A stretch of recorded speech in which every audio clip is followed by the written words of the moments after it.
Hey there, folks. I know you're getting tired of hearing this intro music, or maybe you're not. Maybe you like it just as much as I do. Regardless, we are working on getting back on our feet vis-a-vis a regular recording schedule, which will be in effect beginning next week.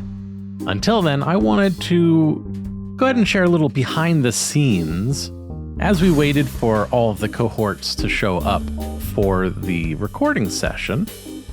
Cody and John and I had a chat about video games and Star Wars and television, and even snuck in an improv scene. So that's what we're going to release this week. Hope you enjoy the talk. This is almost like a normal discussion podcast, actually.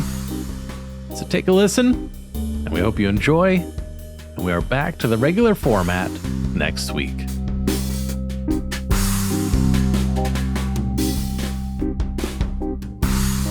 30-ish to a message from my boss going, "Hey, where are you?"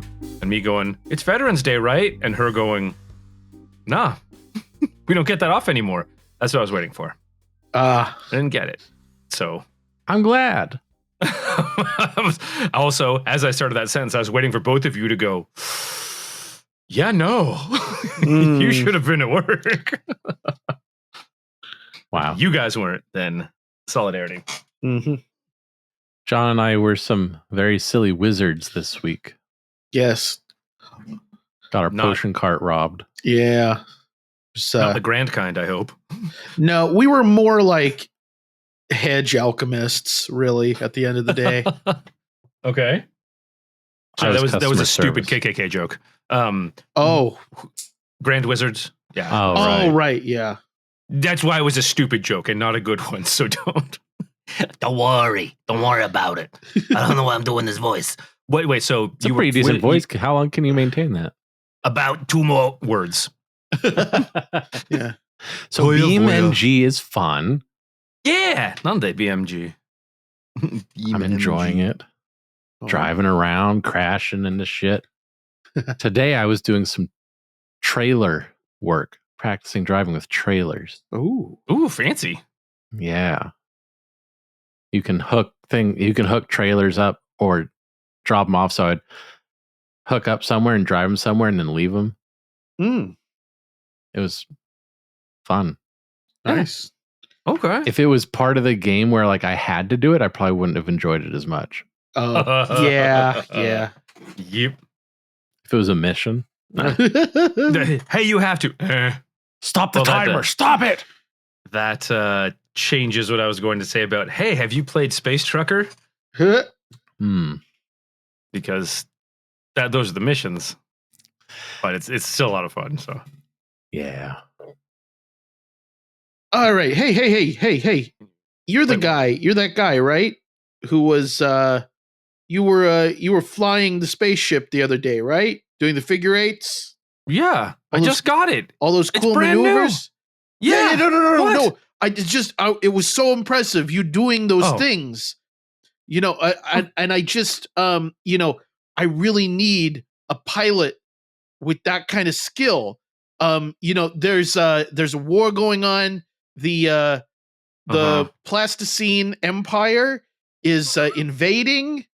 We're on our last legs. We need someone like you to lead the last offensive to save the planet.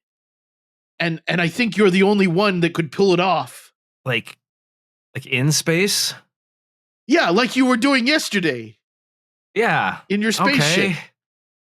So I can just do figure eights near the enemy whenever I want? Is that how this would go? Well, it's just like you would be using those flying skills to turn the tide of the battle and save our civilization. Okay.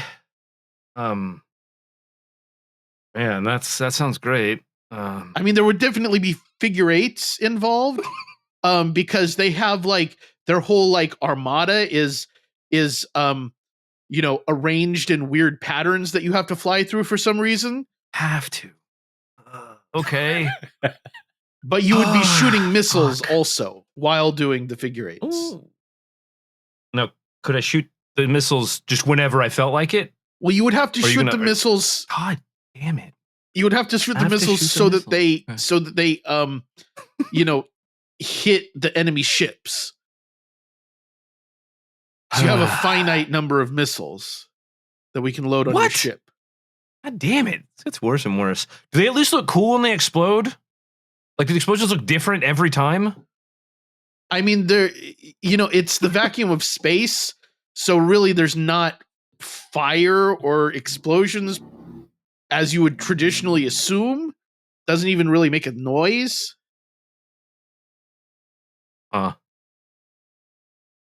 Yeah. But it accomplishes the job of destroying the enemy ships and saving civilization from keep selling it. The Pleistocene Empire. We would all get to continue living. Yeah, I'll think about it. Where's the waypoint to go if I decide to do this? Oh, it's right there. It's that golden diamond right there. Fine. How much XP do I get? Well, it's you get the experience of having saved civilization. Oh, it's a story quest. Nope. Fuck it. I'm out. What do you mean? Okay, look.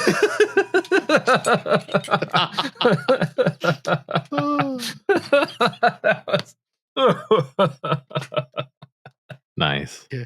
Awesome. I was going to add some kind of tag of like, look, this is very urgent. The clock is ticking. But if it takes you 300 days to, go through the waypoint, I'm sure it's going to be fine.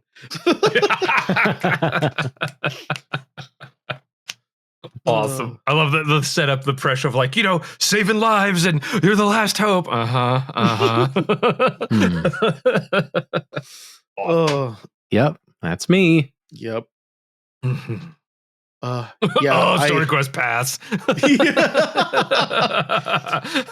No, my very favorite was that game Dying Light, where you're like doing parkour in a zombie apocalypse. Yes, I saw someone play that. Yeah, there's a point you get to in the game where your handlers tell you, okay, stuff's gotten too bad. You have 3 days, and then we're going to nuke the city. And it's like that timer. There is no way that you could finish the rest of the game in 3 game days from that point. It's like the halfway point of an open world game. So just like bad design. And then, like nothing happens. Like you can have as many game days as you want. It's like, and it just like immediately soured me on the whole game. That's the thing. If that's just shitty UX, like, right? Oh man, yes. Give the player a sense of urgency. Fine. Give them a possible one. If they want to be, I'm going full immersion with this game. Mm-hmm. I want to do it. Like, you have 3 days. Cool. Let's do it. Oh wait, it's impossible. Well, then now you're just fucking making up numbers to be like, whoa, danger time. Right. And then like, if worse. It just was dumb. I also didn't care for the fact that they, in the expansion, they gave it 2 possible endings, both of which were bad. Okay. Somebody's been reading too much input author here. Yeah. It's all dark and whoa. Yeah, there was no good ending. Like no. The good ending is the city gets nuked and everyone dies. But the virus is contained. Okay. I mean, and the bad ending is you get infected with like the super zombie thing and escape and infect the whole world. Okay. Well, I made a difference. That's a good ending. Yeah, I made a difference. But yeah, I read those. One person can change the world. Yeah, I read those endings on the Wikipedia, and I was like, I have no interest in continuing this game now, like, because it makes everything you do in the game essentially pointless. Like the whole point of your playthrough is to save the city. And that's the thing. There is a way to set that up so that you go, shit, yeah, we nuke this city, but we save everyone. And that's like bittersweet fulfilling. We got this. Right. But when it's like, oh, hey, you did this mission and you saved a child and you reconstructed the orphanage and you got fresh water. Oh, we nuked it. Yeah. It's like, then what the fuck was I doing here? Versus if you were like helping people escape or you were building like, I don't know, like underground shelters or like, it's like, oh, quality of life is up. Yeah. Oh, not for long, Timmy. Yeah. And a whole huge portion of the plot is you trying to help develop a cure for the zombie virus too. And like, I guess that just never pans out, which is like, well, then what was the fucking point? Like, why did I devote so many hours to that side of the plot?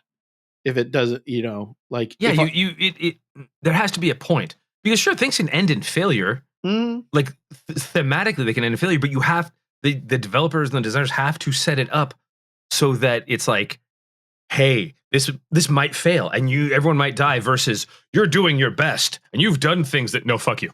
Right. Well then, yeah, shit, like I feel like the Infamous games did a really good job with that. Where it was like you're barreling towards this end point that you can't avoid. But the point of it is to make it go down in the best way that you can. Yeah, and it's like best of a bad situation kind of a thing. Yeah, but it's like it's pretty clear about that from the start. Like that this is what we're doing. Like, have you ever played 10 Candles? I haven't, but I've heard of it. Oh yeah, you told me about it. Yeah. I think you guys would fucking love it. Honestly, for different reasons, but I think you guys would fucking love it. The tagline is your characters will die, but you have to have hope that they will live. It sets it up. That's the point. Yeah. You know you're gonna die, so you won't go, oh shit, it got me. Yeah, but yeah. The point, to sound like an after school special, the point is the journey. Right. The point is what they're going through until the end, not, oh, did we defeat the dragon? No. Like, it's kind of like fucking War of the Worlds, the Tom Cruise movie. Mm-hmm. The point is not Tom Cruise beats the aliens with superpower. No, it's a fucking survival story of humanity. Yeah. And, modern Hollywood, maybe they marketed it wrong or marketed it like, oh, we're going to do this. And then we're ironically enough true to the story in the movie itself. Yeah. But so, yeah, it's like you have to set those expectations. Yeah. Otherwise you get the like, oh, well, you'll be the superhero of, no, fuck you. Mm-hmm. Oh, okay, I guess. Yeah. Sorry, I'll leave. But yeah, and it's a bummer because the game was very fun to play. Ironically enough, almost more disappointing. yeah, it's like very good gameplay. But yeah, it just became more and more apparent that it was like, oh, nothing is actually going to be resolved here. But I did enjoy Horizon Zero Dawn though. That one, Gallo Glass said that's the best storytelling in video games he's ever encountered. I was like, yeah, I would go with that. I'd like to play the second. They just came out with the second one like within the last couple of years, right? Yes. Yeah, within the past couple months. Okay. Which apparently it got kind of shitty reviews because people were like, "This wasn't as amazing and groundbreaking as Zero Dawn." It's like which is rough. It's a sequel, you guys. Yeah. Sequel expands on ideas and introduces new things related to the original story and characters. You don't just like, but that's why I think that all the new Star Wars ones, no one hates Star Wars like Star Wars fans, but I think that's why people didn't like them is because like, well, the first time I watched Star Wars, it was groundbreaking and brilliant and amazing. Yeah, because it introduced the Force and lightsabers and TIE fighters and all that shit. So when you do another movie, they're not introducing lightsabers. They have them. Right. So you don't get, of course you're not getting the fucking, what does the formula do? Yeah. I spit on my screen with that one. Nice. Like, of course you're going to get that. But, I'm... Yeah, everyone wants to get the same feeling from it that they got when they were 10. And yeah, and you just can't. Yeah, it's never going to happen. It's like the adage that the best Zelda game is the one you played when you were 10. Yes, 100%. But yeah, no, I nobody hates, like, it's not like actually, not directly, but some of these people make me ashamed to say, oh, I like the same thing as them. Yeah, like these fucks on Twitter, formerly X or whatever, that like I can't remember if this character, the actor whose name was Rose, and like, to be honest, in the movie, her character did something that was like, oh, that's kind of stupid. Where she's like, the guy was going to suicide himself into the Imperial machines, and she like crashes both their pods, and be like, no, we have love on our side. That's kind of dumb. Okay, but it's like you fucking incels realize that she's the actor. Right. She didn't actually do that, right? You guys, that makes sense to you? You can conceive of the difference, and apparently they can't. Or like people who like would like message or call out Chris Pratt for Avengers when he's like, oh my God, you hit Thanos in the face and you ruined it, you idiot. Yeah. That's I don't know how to tell you this. That wasn't actually Chris Pratt isn't Star-Lord, you guys. Right. It's a made up thing. Well, and the thing in The Last Jedi that you're talking about, like, it's definitely ham-fisted, but it also is much more in keeping with the themes established in Star Wars. Like, that's an echo of, Luke in the throne room saying, no, I'm not fucking doing this. Yeah. This isn't how we win. Yeah, we don't win with hate. Which is, again, it works. It's fine. Or even if you don't like it, even if you think that's the dumbest choice a Star Wars movie has made, the actor didn't go, you know what I'm going to do? I'm going to design this scene, and I'm going to write it, and I'm going to do all the CGI for these vehicles, and I'm going to make this. Right. They're complicit. Complicit. That is, if that isn't a fucking look into their goddamn ridiculous psyche. Yeah. Oh my God. Yeah, and I was bummed too about like the reaction to The Acolyte, which is it the greatest show ever made? No. But just the absolute fucking venom. It's Again, it was like, you don't like it. You don't like it. You can say, I don't like this show because of XYZ. I think this was a stupid decision. Fine.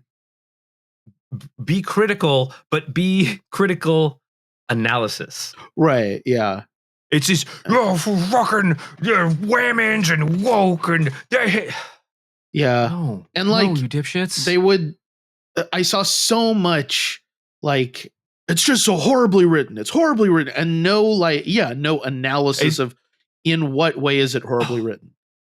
It's bad. The dialogue is bad. Okay, how? I didn't like it.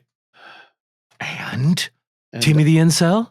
And somehow I'm the snowflake in all this. Yeah.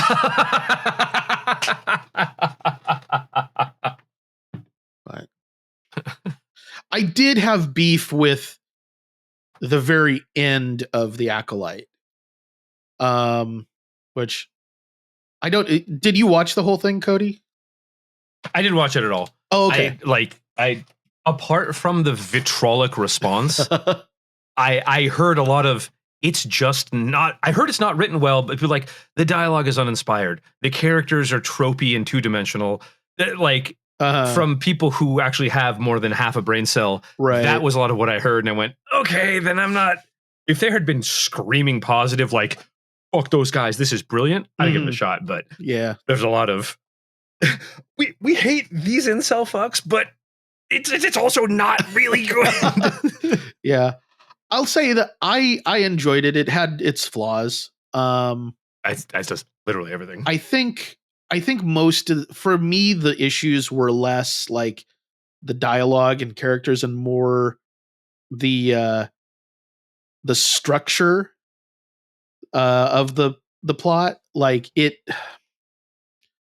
felt like it didn't know what it wanted to be. Like it starts out kind of like a half-assed Rashomon in Star Wars. If I don't know if you're familiar with that. The name sounds familiar, but I don't have it up. It's a Kurosawa movie, which, you know, appropriate to take inspiration there. The Jedi are a lot like the samurai. But it's but the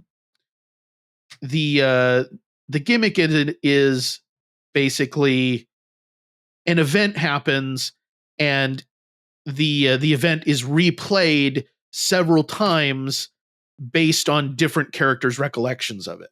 Oh, like Hero, the Jet Li one. Oh, I've not seen that one, but you should see it. Okay. Oh my God. Yeah. Yes. I'm not gonna, like, literally nothing. Please watch it and then talk to me about it, because I fucking love that movie. Even I liked it. Oh wow. Even Dave liked it, and Dave is known for his discriminating I don't say highbrow. That sounded pejorative, and I didn't want to be pejorative. Just specific. Okay. Just I guess, yeah. Individual. Yeah. Dave has good taste in art, and he liked it. Yeah. Got an eye roll out of Dave. I'm happy. No. Literally the one conclusion I was trying to avoid. I know. That's why I did it. Oh. But yeah, so it kind of starts off that way, but then it becomes clear that, oh no, you actually have been showing us objective truth in all these different perspectives.